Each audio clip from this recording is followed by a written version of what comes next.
নমস্কার বন্ধুরা, সকাল সকাল একটু বাজার করতে যাচ্ছি।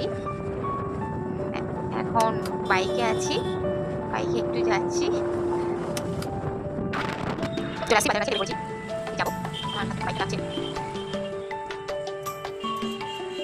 তাহলে দেখতে থাকো।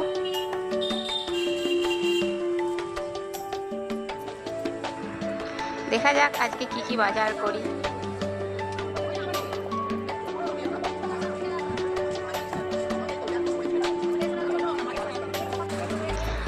আর এই যে ইলিশ মাছ, আমার বরের খুব ইলিশ মাছ খেতে ইচ্ছা হচ্ছে, তাই একটু ইলিশ মাছ নিলাম আর একটু চিংড়ি মাছ নিলাম আমার জন্য। আমি ইলিশ মাছ খাই না। আর হঠাৎ মাছের সাথে দেখা হলো বাজারে।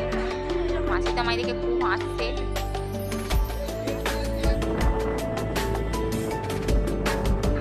বাজার করা হয়ে গেছে, এবার বাড়ি ফিরছি আমি।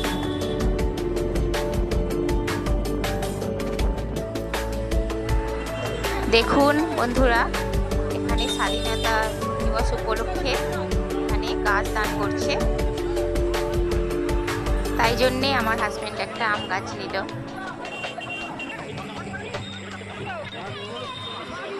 আবার এখানে স্বাধীনতা দিবসের জন্য এখানে মদে দিচ্ছে। আমি মদেটা নিয়ে যাচ্ছি কেন, আমার হাজবেন্ডকে খাওয়াবো বলে। হাতে মানে দুটো দিলাম, হাতে গাছটা আছে তো,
আমরা পরের দিন খাই না।